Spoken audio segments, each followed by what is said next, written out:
ನನ್ನ ಪ್ರೀತಿಯ ದೇಶವಾಸಿಗಳೇ, ನಮಸ್ಕಾರ. 2020ರಲ್ಲಿ ಮನದ ಮಾತು ತನ್ನ ಪಯಣದ ಅರ್ಧ ದಾರಿಯನ್ನು ಕ್ರಮಿಸಿದೆ. ಇದರ ಮೂಲಕ ನಾವು ಅನೇಕ ವಿಷಯಗಳ ಬಗ್ಗೆ ಮಾತನಾಡಿದ್ದೇವೆ. ಜಾಗತಿಕ ಮಹಾಮಾರಿ ಬಂತು. ಮಾನವ ಜನಾಂಗಕ್ಕೆ ಇದರಿಂದ ಯಾವ ರೀತಿಯ ಸಂಕಟ ಬಂತೋ ಅದರ ಬಗ್ಗೆ ನಮ್ಮ ಮಾತುಕತೆ ಸ್ವಾಭಾವಿಕವಾಗಿ ಸ್ವಲ್ಪ ಹೆಚ್ಚೇ ಆಗಿದೆ.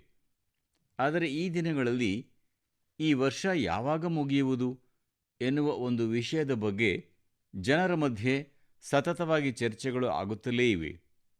ಒಬ್ಬರು ಮತ್ತೊಬ್ಬರಿಗೆ ದೂರವಾಣಿ ಕರೆ ಮಾಡಿದರೂ ಸಹ ಈ ವರ್ಷ ಯಾಕೆ ಬೇಗ ಮುಗಿಯುತ್ತಿಲ್ಲ ಎನ್ನುವ ವಿಷಯದಿಂದಲೇ ಸಂಭಾಷಣೆ ಶುರುವಾಗುತ್ತದೆ. ಈ ವರ್ಷ ಒಳ್ಳೆಯದಲ್ಲ ಎಂದು ಯಾರೋ ಬರೆಯುತ್ತಿದ್ದಾರೆ.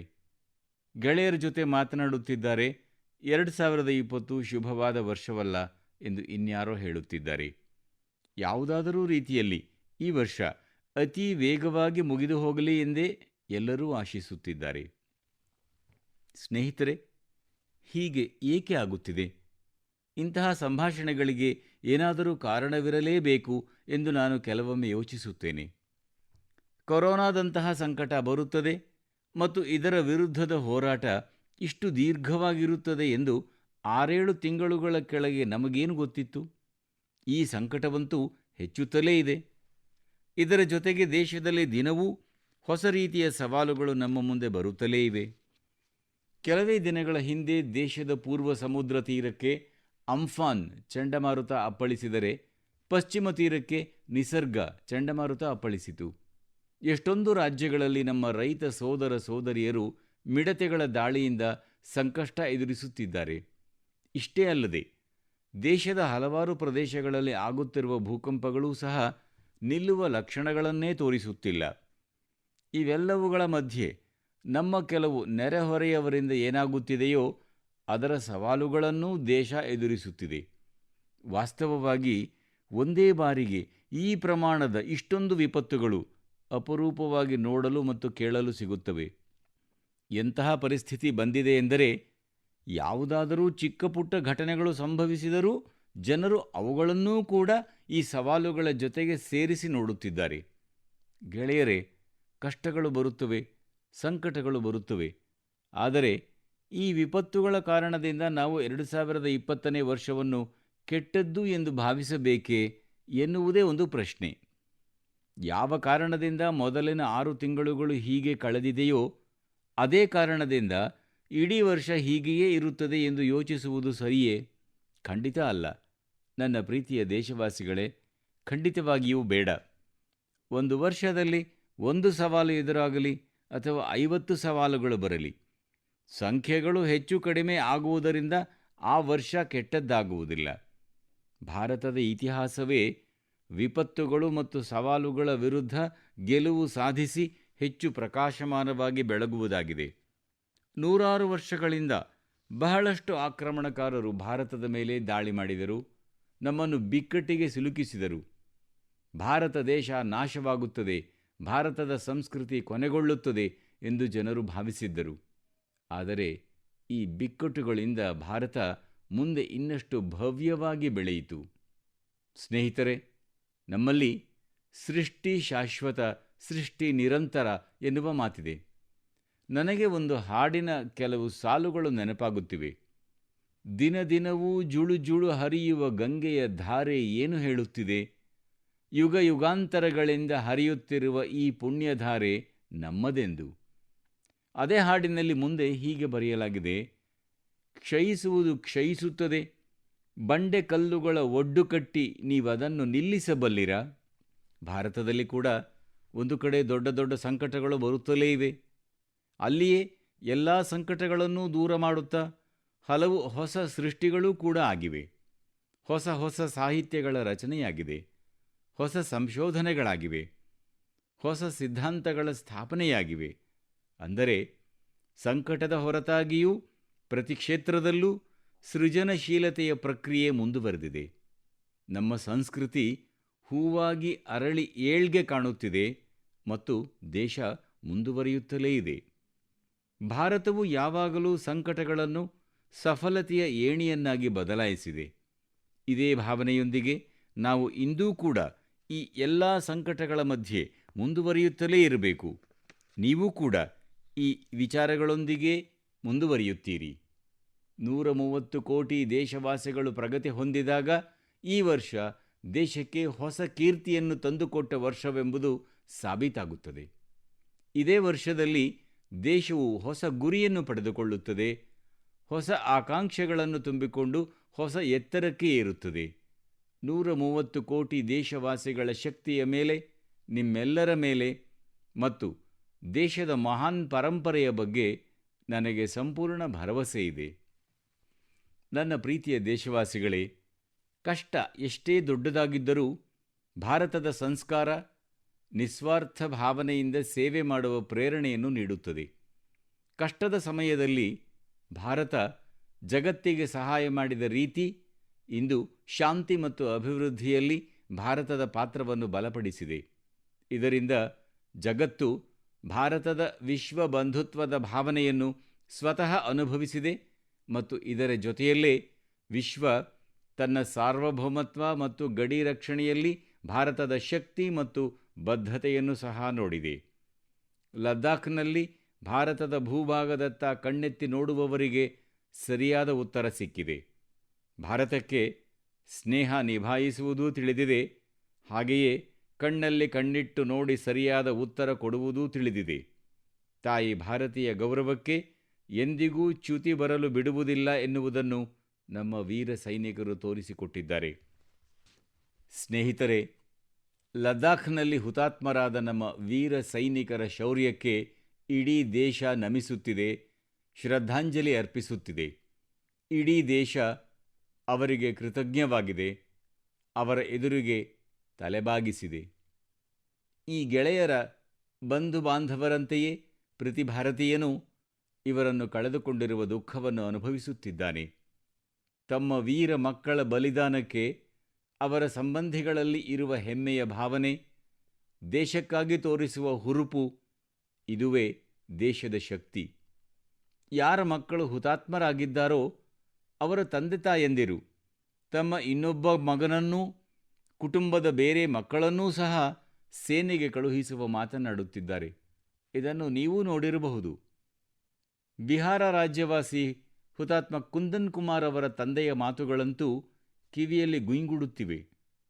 ತಮ್ಮ ಮೊಮ್ಮಕ್ಕಳನ್ನೂ ಕೂಡ ದೇಶದ ರಕ್ಷಣೆಗಾಗಿ ಸೇನೆಗೆ ಕಳುಹಿಸುತ್ತೇನೆ ಎಂದು ಅವರು ಹೇಳುತ್ತಿದ್ದಾರೆ. ಇದೇ ಹುಮ್ಮಸ್ಸು ಪ್ರತಿ ಹುತಾತ್ಮರ ಪರಿವಾರದ್ದಾಗಿದೆ. ವಾಸ್ತವದಲ್ಲಿ ಈ ನಾಗರಿಕರ ತ್ಯಾಗ ಪೂಜನೀಯವಾದುದು.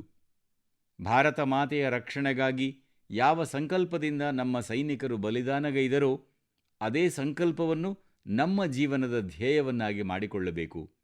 ಪ್ರತಿಯೊಬ್ಬ ದೇಶವಾಸಿಯೂ ಮಾಡಿಕೊಳ್ಳಬೇಕು. ನಮ್ಮ ಪ್ರತಿ ಪ್ರಯತ್ನವೂ ಇದೇ ದಿಕ್ಕಿನಲ್ಲಿ ಇರಬೇಕಾಗಿದೆ.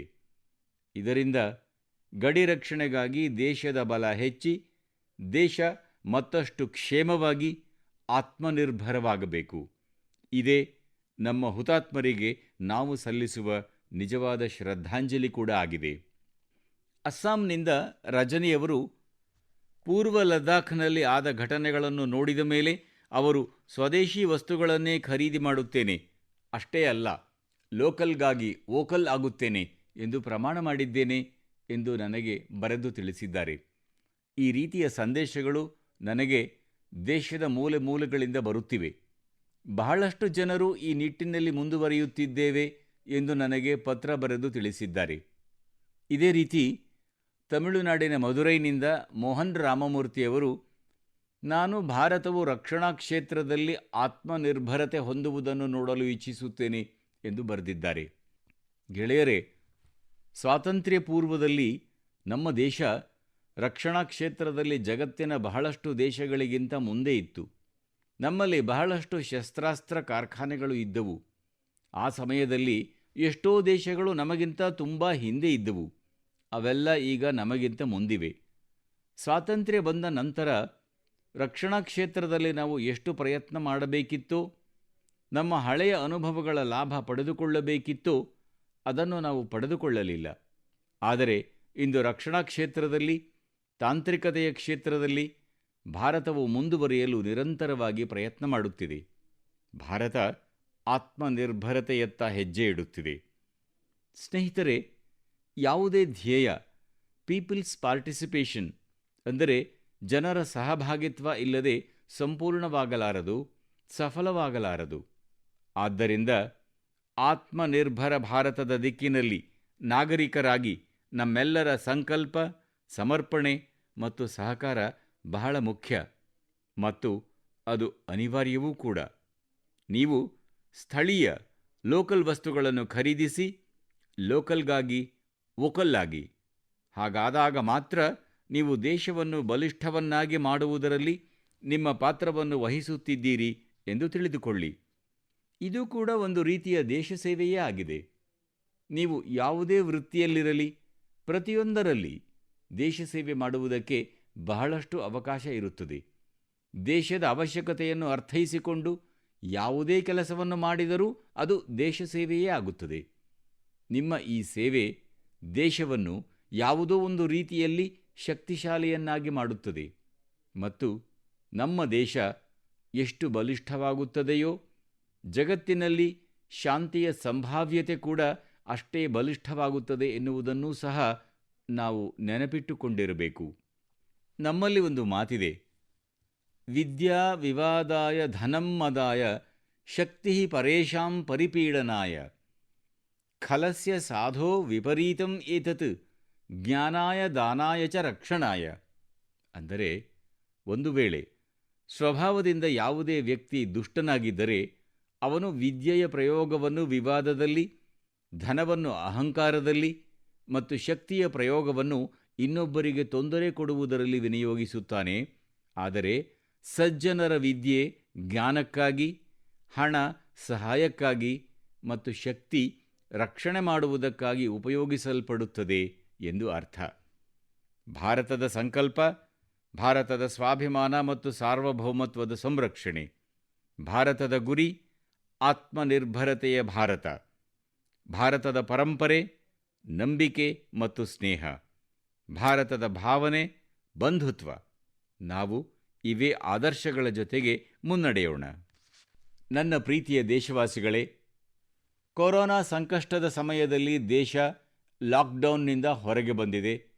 ಈಗ ನಾವು ಅನ್ಲಾಕ್ ಹಂತದಲ್ಲಿ ಇದ್ದೇವೆ.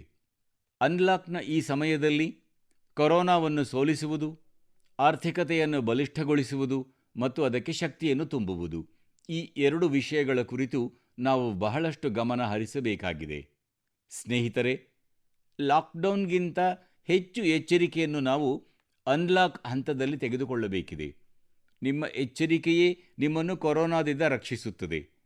ಒಂದು ವೇಳೆ ನೀವು ಮಾಸ್ಕ್ ಧರಿಸದಿದ್ದರೆ, 2 ಗಜಗಳ ಅಂತರವನ್ನು ಪಾಲಿಸದಿದ್ದರೆ ಅಥವಾ ಅಗತ್ಯವಿರುವ ಬೇರೆ ಮುನ್ನೆಚ್ಚರಿಕೆಗಳನ್ನು ತೆಗೆದುಕೊಳ್ಳದಿದ್ದರೆ ನೀವು ನಿಮ್ಮ ಜೊತೆಗೆ ಬೇರೆಯವರನ್ನೂ, ಮುಖ್ಯವಾಗಿ ಮನೆಯಲ್ಲಿರುವ ಮಕ್ಕಳು ಮತ್ತು ವೃದ್ಧರನ್ನು ಅಪಾಯಕ್ಕೆ ಸಿಲುಕಿಸುತ್ತಿದ್ದೀರಿ ಎಂದರ್ಥ. ಆದ್ದರಿಂದ ಎಲ್ಲ ದೇಶವಾಸಿಗಳಲ್ಲಿ ನನ್ನ ವಿನಂತಿ ಏನೆಂದರೆ, ನೀವು ಅಸಡ್ಡೆ ತೋರಬೇಡಿ, ನಿಮ್ಮ ರಕ್ಷಣೆ ಮಾಡಿಕೊಳ್ಳಿ, ಜೊತೆಗೆ ಬೇರೆಯವರನ್ನೂ ರಕ್ಷಿಸಿ. ನಾನು ಇದನ್ನು ಮತ್ತೆ ಮತ್ತೆ ತಮ್ಮಲ್ಲಿ ವಿನಂತಿಸಿಕೊಳ್ಳುತ್ತೇನೆ. ಗೆಳೆಯರೇ, ಅನ್ಲಾಕ್ನ ಈ ಸಮಯದಲ್ಲಿ ಭಾರತದಲ್ಲಿ ದಶಕಗಳಿಂದ ಬಂಧಿಯಾಗಿದ್ದ ಕೆಲವು ವಿಷಯಗಳೂ ಸಹ ಅನ್ಲಾಕ್ ಆಗುತ್ತಿವೆ. ಬಹಳ ವರ್ಷಗಳಿಂದ ನಮ್ಮ ಗಣಿಗಾರಿಕೆ ಕ್ಷೇತ್ರ ಲಾಕ್ಡೌನ್ ಆಗಿತ್ತು. ವಾಣಿಜ್ಯ ಹರಾಜಿಗೆ ಒಪ್ಪಿಗೆ ನೀಡುವ ಪ್ರಕ್ರಿಯೆಯನ್ನು ಸಂಪೂರ್ಣವಾಗಿ ಬದಲಾಯಿಸಲಾಗಿದೆ. ಕೆಲವೇ ದಿನಗಳ ಹಿಂದೆ ಅಂತರಿಕ್ಷ ಕ್ಷೇತ್ರದಲ್ಲಿ ಐತಿಹಾಸಿಕ ಸುಧಾರಣೆ ಮಾಡಲಾಗಿದೆ. ಆ ಸುಧಾರಣೆಯ ಸಹಾಯದಿಂದ ವರ್ಷಗಳಿಂದ ಲಾಕ್ಡೌನ್ನಲ್ಲಿ ಸಿಕ್ಕಿಕೊಂಡಿದ್ದ ಈ ಕ್ಷೇತ್ರಕ್ಕೆ ಸ್ವಾತಂತ್ರ್ಯ ಸಿಕ್ಕಿದೆ. ಇದರಿಂದ ಆತ್ಮನಿರ್ಭರತೆಯ ಭಾರತದ ಅಭಿಯಾನಕ್ಕೆ ಬರೀ ವೇಗ ಸಿಗುವುದಷ್ಟೇ ಅಲ್ಲದೆ ದೇಶ ತಾಂತ್ರಿಕತೆಯಲ್ಲಿ ಕೂಡ ಮುಂದುವರಿಯುತ್ತದೆ. ನೀವು ಕೃಷಿ ಕ್ಷೇತ್ರವನ್ನೇ ನೋಡಿ, ಈ ಕ್ಷೇತ್ರದಲ್ಲಿಯೂ ಕೂಡ ಬಹಳಷ್ಟು ವಿಚಾರಗಳು ದಶಕಗಳಿಂದ ಲಾಕ್ಡೌನ್ನಲ್ಲಿ ಸಿಕ್ಕಿಹಾಕಿಕೊಂಡಿದ್ದವು. ಈ ಕ್ಷೇತ್ರವನ್ನೂ ಸಹ ಈಗ ಅನ್ಲಾಕ್ ಮಾಡಲಾಗಿದೆ. ಇದರಿಂದ ಒಂದು ಕಡೆ ರೈತರಿಗೆ ತಮ್ಮ ಉತ್ಪನ್ನಗಳನ್ನು ಎಲ್ಲಿಯಾದರೂ ಯಾರಿಗಾದರೂ ಮಾರುವ ಸ್ವಾತಂತ್ರ್ಯ ಸಿಕ್ಕಿದೆ, ಮತ್ತೊಂದು ಕಡೆ ಅವರಿಗೆ ಹೆಚ್ಚು ಲಾಭ ಸಿಗುವುದು ಸಹ ನಿಶ್ಚಿತವಾಗಿದೆ. ಹೀಗೆ ಅನೇಕ ಕ್ಷೇತ್ರಗಳಲ್ಲಿ ನಮ್ಮ ದೇಶ ಈ ಎಲ್ಲ ಸಂಕಟಗಳ ಮಧ್ಯೆ ಐತಿಹಾಸಿಕ ನಿರ್ಣಯಗಳನ್ನು ತೆಗೆದುಕೊಂಡು ಪ್ರಗತಿಯ ಹೊಸ ಪಥವನ್ನು ತೆರೆಯುತ್ತಿದೆ. ನನ್ನ ಪ್ರೀತಿಯ ದೇಶವಾಸಿಗಳೇ, ಪ್ರತಿ ತಿಂಗಳೂ ನಾವು ನಮ್ಮನ್ನು ಭಾವುಕರನ್ನಾಗಿಸುವ ಕೆಲವು ವಿಷಯಗಳನ್ನು ಓದಿರುತ್ತೇವೆ, ನೋಡಿರುತ್ತೇವೆ. ಅವು ಹೇಗೆ ಪ್ರತಿಯೊಬ್ಬ ಭಾರತೀಯನು ಪರಸ್ಪರ ಸಹಾಯ ಮಾಡಲು ಸಿದ್ಧನಾಗಿದ್ದಾನೆ, ಹೇಗೆ ತನ್ನಿಂದ ಸಾಧ್ಯವಾದಷ್ಟು ಮಾಡುವಲ್ಲಿ ನಿರತನಾಗಿದ್ದಾನೆ ಎಂಬುದನ್ನು ನಮಗೆ ನೆನಪಿಸುತ್ತದೆ. ಅರುಣಾಚಲ ಪ್ರದೇಶದ ಇಂತಹುದೇ ಒಂದು ಪ್ರೇರಣೆ ನೀಡುವ ವಿಷಯ ಮಾಧ್ಯಮದಲ್ಲಿ ನನಗೆ ಓದಲು ಸಿಕ್ಕಿತು. ಇಲ್ಲಿನ ಸಿಯಾಂಗ್ ಜಿಲ್ಲೆಯ ಮಿರೆಮ್ ಗ್ರಾಮ ಒಂದು ವಿಶಿಷ್ಟವಾದ ಕೆಲಸ ಮಾಡಿ ತೋರಿಸಿದೆ ಮತ್ತು ಅದು ಸಮಸ್ತ ಭಾರತಕ್ಕೆ ಒಂದು ಉದಾಹರಣೆಯಾಗಿದೆ. ಈ ಗ್ರಾಮದ ಬಹಳಷ್ಟು ಜನ ಹೊರಗೆ ಇದ್ದು ಕೆಲಸ ಮಾಡುತ್ತಿದ್ದಾರೆ. ಕೊರೋನಾ ಮಹಾಮಾರಿಯ ಸಂದರ್ಭದಲ್ಲಿ ಅವರೆಲ್ಲ ತಮ್ಮ ಗ್ರಾಮದತ್ತ ಹಿಂತಿರುಗಿ ಬರುವುದನ್ನು ಈ ಜನ ನೋಡಿದರು. ಅವರು ಗ್ರಾಮಕ್ಕೆ ಬರುವ ಮೊದಲೇ ಗ್ರಾಮದ ಹೊರಗೆ ಕ್ವಾರಂಟೈನ್ ಮಾಡುವ ನಿರ್ಧಾರ ಮಾಡಿದರು. ಅವರೆಲ್ಲರೂ ಒಟ್ಟುಗೂಡಿ ಗ್ರಾಮದಿಂದ ಸ್ವಲ್ಪ ದೂರದಲ್ಲಿ 14 ತಾತ್ಕಾಲಿಕ ಗುಡಿಸಲುಗಳನ್ನು ಕಟ್ಟಿದರು. ತಮ್ಮ ಜನ ಹಿಂತಿರುಗಿ ಬಂದಾಗ ಅವರನ್ನು ಈ ಗುಡಿಸಲುಗಳಲ್ಲಿ ಕೆಲವು ದಿನ ಕ್ವಾರಂಟೈನ್ನಲ್ಲಿ ಇರಿಸುವ ನಿರ್ಧಾರ ಮಾಡಿದರು. ಈ ಗುಡಿಸಲುಗಳಲ್ಲಿ ಶೌಚಾಲಯ, ವಿದ್ಯುತ್, ನೀರು ಸೇರಿದಂತೆ ದಿನನಿತ್ಯದ ಅವಶ್ಯಕತೆಗಳಿಗಾಗಿ ಪ್ರತಿಯೊಂದು ರೀತಿಯ ಸೌಲಭ್ಯಗಳೂ ಸಿಗುವಂತೆ ಮಾಡಿದರು. ನಿಸ್ಸಂಶಯವಾಗಿ ಮಿರೆಮ್ ಗ್ರಾಮದ ಜನರ ಈ ಸಾಮೂಹಿಕ ಪ್ರಯತ್ನ ಮತ್ತು ಅರಿವು ಎಲ್ಲರ ಗಮನವನ್ನು ಸೆಳೆಯಿತು. ಸ್ನೇಹಿತರೆ, ನಮ್ಮಲ್ಲಿ ಒಂದು ಮಾತನ್ನು ಹೇಳುತ್ತಾರೆ, ಸ್ವಭಾವಂ ನ ಜಹಾತಿ ಏವ ಸಾಧು ಆಪದ್ರತೋಪಿ ಸನ ಕರ್ಪೂರ ಪಾವಕ ಸೃಷ್ಟ ಸೌರಭಂ ಲಭತೇತರಾಂ. ಅಂದರೆ, ಹೇಗೆ ಕರ್ಪೂರವು ಬೆಂಕಿಯಲ್ಲಿ ಉರಿಯುತ್ತಿದ್ದರೂ ತನ್ನ ಸುಗಂಧವನ್ನು ಬಿಡುವುದಿಲ್ಲವೋ, ಹಾಗೆಯೇ ಸಜ್ಜನರು ಆಪತ್ಕಾಲದಲ್ಲಿ ಕೂಡ ತಮ್ಮ ಗುಣ ಸ್ವಭಾವವನ್ನು ಬಿಡುವುದಿಲ್ಲ. ತಾವು ಗಮನಿಸಬಹುದು, ಇಂದು ನಮ್ಮ ದೇಶದ ಕಾರ್ಮಿಕ ಶಕ್ತಿ ಹಾಗೂ ಶ್ರಮಿಕ ಸ್ನೇಹಿತರೂ ಕೂಡ ಇದಕ್ಕೆ ಜೀವಂತ ಉದಾಹರಣೆ. ಇತ್ತೀಚಿನ ದಿನಗಳಲ್ಲಿ ಇಡೀ ದೇಶಕ್ಕೆ ಪ್ರೇರಣೆ ನೀಡುವಂತಹ ನಮ್ಮ ವಲಸೆ ಕಾರ್ಮಿಕರ ಇಂತಹ ಎಷ್ಟೋ ಕಥೆಗಳು ಬರುತ್ತಿವೆ. ಉತ್ತರ ಪ್ರದೇಶದ ಬಾರಾಬಂಕಿ ಗ್ರಾಮಕ್ಕೆ ಹಿಂತಿರುಗಿ ಬಂದ ಕಾರ್ಮಿಕರು ಕಲ್ಯಾಣಿ ನದಿ ಪ್ರಾಕೃತಿಕ ಸ್ವರೂಪ ಮತ್ತೆ ಪಡೆದುಕೊಳ್ಳುವಂತೆ ಮಾಡಲು ಕೆಲಸ ಪ್ರಾರಂಭಿಸಿದ್ದಾರೆ. ನದಿಯ ಜೀರ್ಣೋದ್ಧಾರ ಆಗುವುದನ್ನು ನೋಡಿ ಅಕ್ಕಪಕ್ಕದ ರೈತರು, ನೆರೆಹೊರೆಯ ಜನರು ಕೂಡ ಉತ್ಸಾಹಿತರಾಗಿದ್ದಾರೆ. ಹಳ್ಳಿಗೆ ಬಂದ ಮೇಲೆ ಕ್ವಾರಂಟೈನ್ ಸೆಂಟರ್ನಲ್ಲಿ, ಐಸೋಲೇಷನ್ ಸೆಂಟರ್ನಲ್ಲಿ ಇರುತ್ತಲೇ ನಮ್ಮ ಕಾರ್ಮಿಕ ಗೆಳೆಯರು ಯಾವ ರೀತಿ ತಮ್ಮ ಕೌಶಲ್ಯಗಳನ್ನು ಉಪಯೋಗಿಸಿಕೊಳ್ಳುತ್ತಿದ್ದಾರೆ ಎಂದರೆ, ತಮ್ಮ ಸುತ್ತಮುತ್ತಲ ವಸ್ತುಸ್ಥಿತಿಯನ್ನು ಬದಲಾಯಿಸಿದ್ದು ಅದ್ಭುತ ವಿಷಯವಾಗಿದೆ. ಆದರೆ ಸ್ನೇಹಿತರೆ, ಇಂತಹ ಎಷ್ಟೊಂದು ಯಶೋಗಾಥೆಗಳು ದೇಶದ ಲಕ್ಷಾಂತರ ಹಳ್ಳಿಗಳಲ್ಲಿ ಆಗುತ್ತಿವೆ. ಅವು ನಮ್ಮ ಬಳಿಗೆ ತಲುಪುತ್ತಿಲ್ಲ. ನಮ್ಮ ದೇಶದ ಸ್ವಭಾವ ಹೇಗಿದೆ ಎಂದರೆ, ನಿಮ್ಮ ಹಳ್ಳಿಯಲ್ಲಿ, ನಿಮ್ಮ ಸುತ್ತಮುತ್ತಲಿನಲ್ಲಿ ಇಂತಹ ಅನೇಕ ಘಟನೆಗಳು ಆಗಿರಬಹುದು. ಒಂದು ವೇಳೆ ನಿಮ್ಮ ಗಮನಕ್ಕೆ ಇಂತಹ ವಿಷಯಗಳು ಬಂದರೆ, ನೀವು ಇಂತಹ ಪ್ರೇರಣೆ ನೀಡುವ ವಿಷಯಗಳನ್ನು ನನಗೆ ಖಂಡಿತವಾಗಿಯೂ ಬರೆದು ತಿಳಿಸಿ. ಸಂಕಟದ ಈ ಸಮಯದಲ್ಲಿ ಇಂತಹ ಸಕಾರಾತ್ಮಕ ಘಟನೆಗಳು, ಸಂಗತಿಗಳು ಇತರರಿಗೂ ಕೂಡ ಪ್ರೇರಣೆ ನೀಡುತ್ತವೆ. ನನ್ನ ಪ್ರೀತಿಯ ದೇಶವಾಸಿಗಳೇ, ಕೊರೋನಾ ವೈರಸ್ ನಿಶ್ಚಿತವಾಗಿಯೂ ನಮ್ಮ ಬದುಕಿನ ಶೈಲಿಯನ್ನೇ ಬದಲಿಸಿದೆ.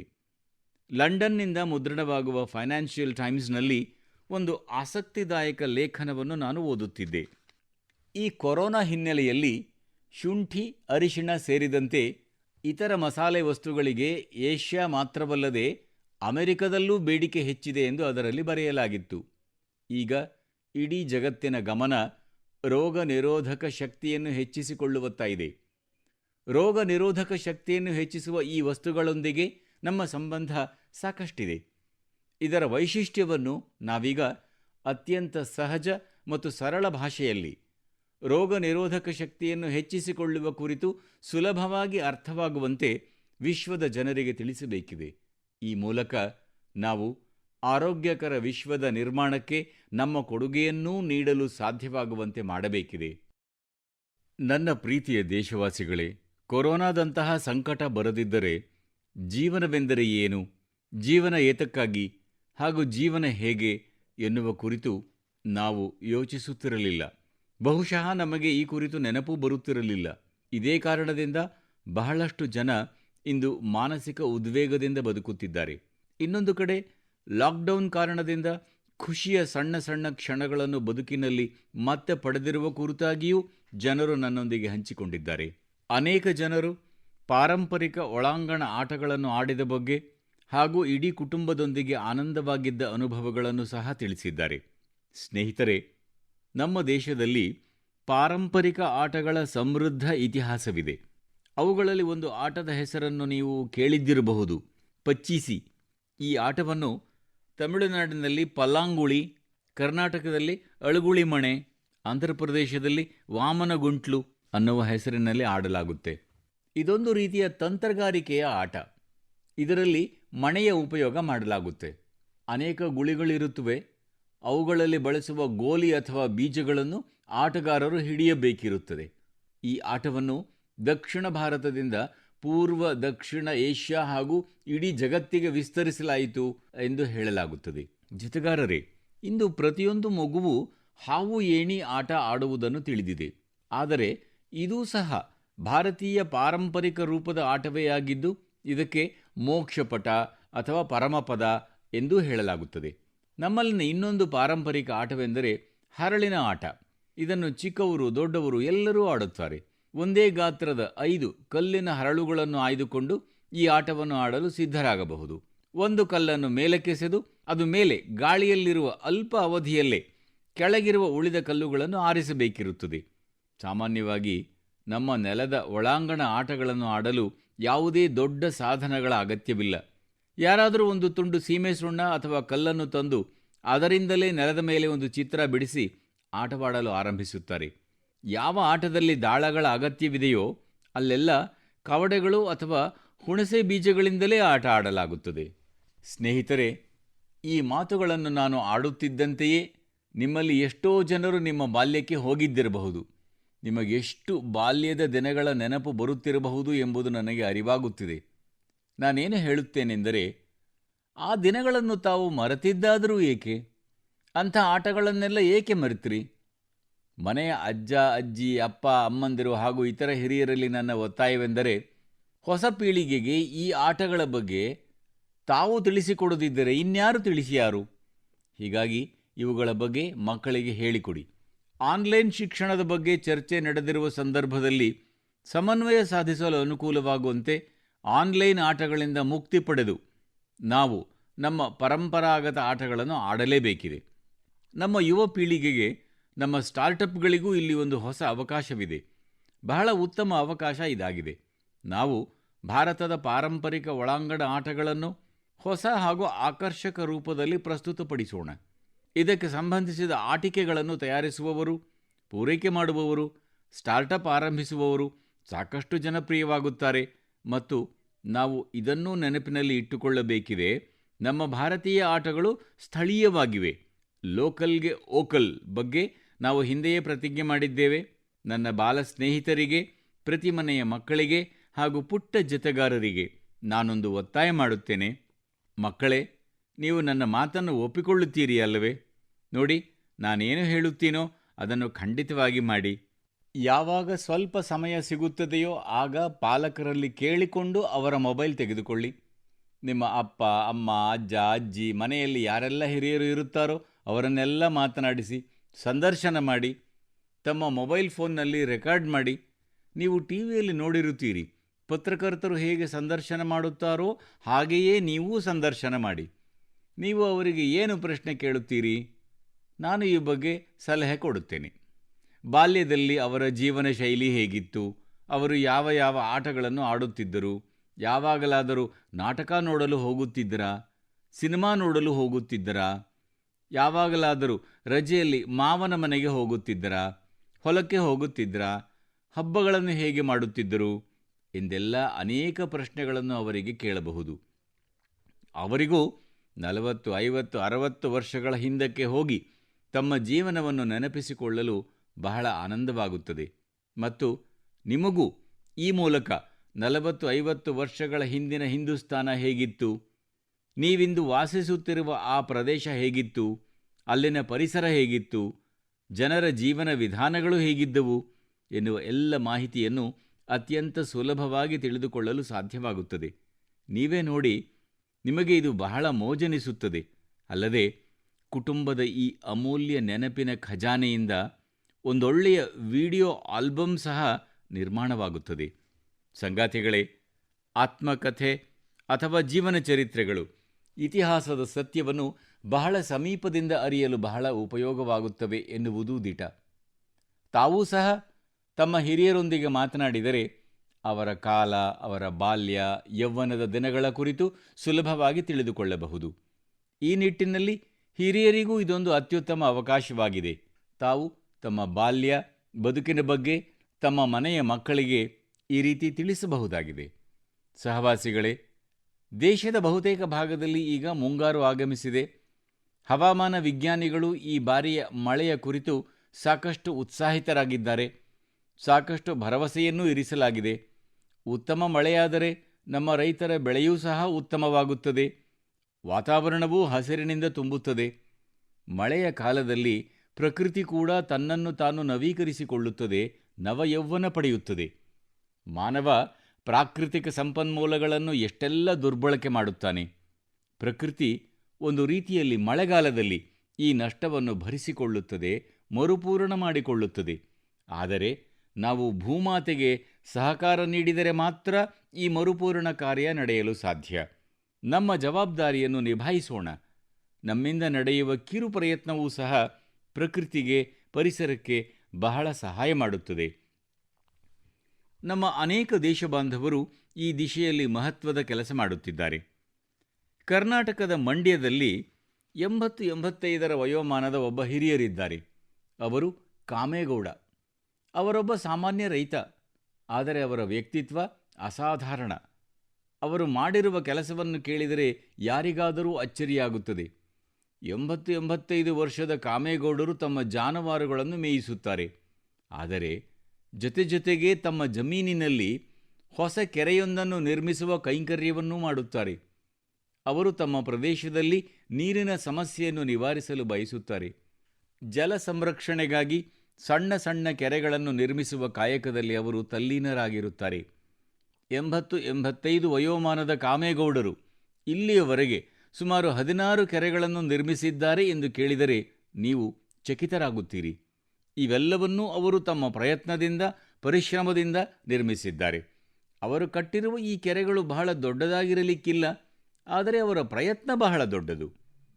ಇವರ ಕೆರೆಗಳಿಂದ ಇಂದು ಆ ಇಡೀ ಪ್ರದೇಶಕ್ಕೆ ಹೊಸ ಜೀವನ ಸಿಕ್ಕಿದೆ. ಸ್ನೇಹಿತರೆ, ಗುಜರಾತಿನ ವಡೋದರದಲ್ಲೂ ಒಂದು ಉದಾಹರಣೆ ಬಹಳ ಪ್ರೇರಣಾದಾಯಕವಾಗಿದೆ. ಇಲ್ಲಿ ಜಿಲ್ಲಾಡಳಿತ ಹಾಗೂ ಸ್ಥಳೀಯ ಜನರು ಸೇರಿ ಒಂದು ಹೃದಯಂಗಮ ಅಭಿಯಾನವನ್ನು ನಡೆಸಿದರು. ಈ ಅಭಿಯಾನದ ಕಾರಣದಿಂದ ಇಂದು ವಡೋದರಾದಲ್ಲಿ 1,000 ಶಾಲೆಗಳಲ್ಲಿ ಮಳೆ ನೀರು ಸಂಗ್ರಹ ವ್ಯವಸ್ಥೆಯನ್ನು ಅಳವಡಿಸಲು ಸಾಧ್ಯವಾಗಿದೆ.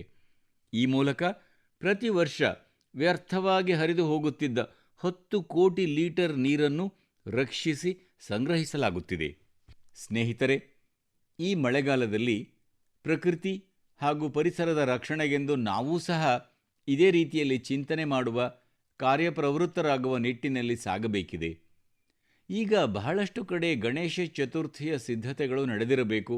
ಈ ಬಾರಿ ಪರಿಸರ ಸ್ನೇಹಿ ಗಣೇಶ ಮೂರ್ತಿಗಳನ್ನು ನಿರ್ಮಿಸುವ ಬಗ್ಗೆ ನಾವು ಪ್ರಯತ್ನಿಸಬಹುದಲ್ಲವೇ? ಹಾಗೂ ಅವುಗಳನ್ನು ಪೂಜಿಸಬಹುದಲ್ಲವೇ?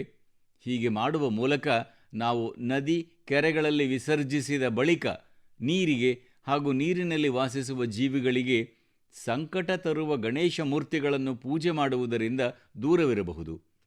ತಾವು ಇದನ್ನು ಖಂಡಿತವಾಗಿ ನೆರವೇರಿಸುತ್ತೀರಿ ಎನ್ನುವ ವಿಶ್ವಾಸ ನನಗಿದೆ. ಈ ಎಲ್ಲ ಮಾತುಗಳ ಮಧ್ಯೆ ಮಳೆಗಾಲದಲ್ಲಿ ಅನೇಕ ರೋಗಗಳು ಬರುತ್ತವೆ ಎನ್ನುವುದನ್ನು ನಾವು ನೆನಪಿಡಬೇಕಿದೆ. ಕೊರೋನಾ ಕಾಲದಲ್ಲಿ ಇವುಗಳಿಂದಲೂ ನಮ್ಮನ್ನು ನಾವು ರಕ್ಷಿಸಿಕೊಳ್ಳಬೇಕಿದೆ. ಆಯುರ್ವೇದದ ಔಷಧಗಳು, ಕಷಾಯಗಳು, ಬಿಸಿ ನೀರು ಇವುಗಳನ್ನು ಬಳಕೆ ಮಾಡುತ್ತಾ ಆರೋಗ್ಯದಿಂದಿರಿ. ನನ್ನ ಪ್ರೀತಿಯ ದೇಶವಾಸಿಗಳೇ, ಇಂದು ಜೂನ್ 28ರಂದು ಭಾರತ ದೇಶ ನಮ್ಮ ಹಿಂದಿನ ಪ್ರಧಾನಮಂತ್ರಿಯೊಬ್ಬರಿಗೆ ಶ್ರದ್ಧಾಂಜಲಿ ಸಲ್ಲಿಸುತ್ತಿದೆ.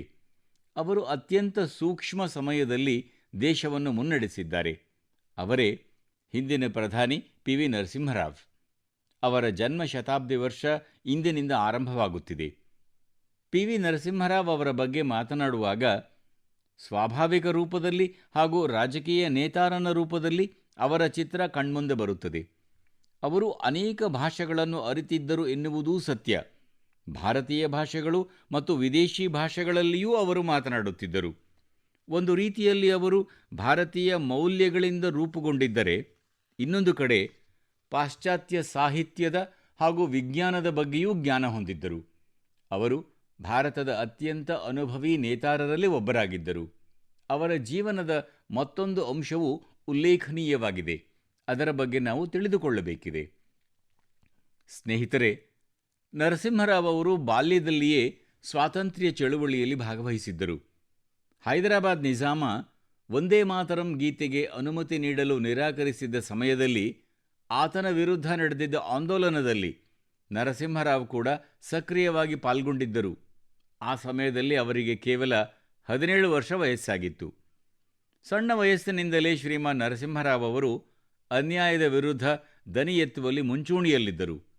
ತಮ್ಮ ದನಿಯನ್ನು ಎತ್ತುವಲ್ಲಿ ಅವರು ಯಾವುದೇ ಪ್ರಯತ್ನವನ್ನು ಬಾಕಿ ಉಳಿಸುತ್ತಿರಲಿಲ್ಲ. ನರಸಿಂಹರಾವ್ ಇತಿಹಾಸವನ್ನು ಬಹಳ ಚೆನ್ನಾಗಿ ಅರಿತಿದ್ದರು. ಅತ್ಯಂತ ಸಾಧಾರಣ ಹಿನ್ನೆಲೆಯಿಂದ ಮೇಲೆ ಬಂದಿದ್ದು, ಶಿಕ್ಷಣದ ಮೇಲೆ ಅವರ ಹಿಡಿತ, ಕಲಿಯುವ ಪ್ರವೃತ್ತಿ ಹಾಗೂ ಇವೆಲ್ಲದರ ಜೊತೆಗೆ ಅವರ ನೇತೃತ್ವ ಸಾಮರ್ಥ್ಯ ಎಲ್ಲವೂ ಸ್ಮರಣೀಯ. ನರಸಿಂಹರಾವ್ ಅವರ ಜನ್ಮ ಶತಾಬ್ದಿ ವರ್ಷದಲ್ಲಿ ತಾವೆಲ್ಲ ಅವರ ಜೀವನ ಹಾಗೂ ವಿಚಾರಗಳ ಬಗ್ಗೆ ಹೆಚ್ಚು ಹೆಚ್ಚು ತಿಳಿದುಕೊಳ್ಳಲು ಪ್ರಯತ್ನಿಸಿ ಎಂದು ನಾನು ಆಗ್ರಹಿಸುತ್ತೇನೆ ಹಾಗೂ ಮತ್ತೊಮ್ಮೆ ಅವರಿಗೆ ಶ್ರದ್ಧಾಂಜಲಿ ಅರ್ಪಿಸುತ್ತೇನೆ. ನನ್ನ ಪ್ರೀತಿಯ ದೇಶವಾಸಿಗಳೇ, ಈ ಬಾರಿ ಮನ್ ಕಿ ಬಾತ್ನಲ್ಲಿ ಹಲವಾರು ವಿಷಯಗಳ ಕುರಿತು ಮಾತುಕತೆ ನಡೆಯಿತು. ಮುಂದಿನ ಬಾರಿ ನಾವು ಇನ್ನಷ್ಟು ಹೊಸ ವಿಷಯಗಳ ಬಗ್ಗೆ ಮಾತಾಡೋಣ. ತಾವು ತಮ್ಮ ಸಂದೇಶ ಹಾಗೂ ಅನ್ವೇಷಣಾತ್ಮಕ ಹೊಸ ವಿಚಾರಧಾರೆಗಳನ್ನು ನನಗೆ ಖಂಡಿತವಾಗಿ ಕಳುಹಿಸಿ. ನಾವೆಲ್ಲರೂ ಸೇರಿ ಮುಂದೆ ಸಾಗೋಣ. ಮುಂದಿನ ದಿನಗಳು ಇನ್ನಷ್ಟು ಸಕಾರಾತ್ಮಕವಾಗುತ್ತವೆ. ನಾನು ಮೊದಲೇ ಹೇಳಿದಂತೆ ಇದೇ ವರ್ಷ ಅಂದರೆ 2020ರಲ್ಲಿಯೇ ನಾವು ಸಾಧನೆ ಮಾಡೋಣ. ನಾವೂ ಮುಂದೆ ಸಾಗೋಣ.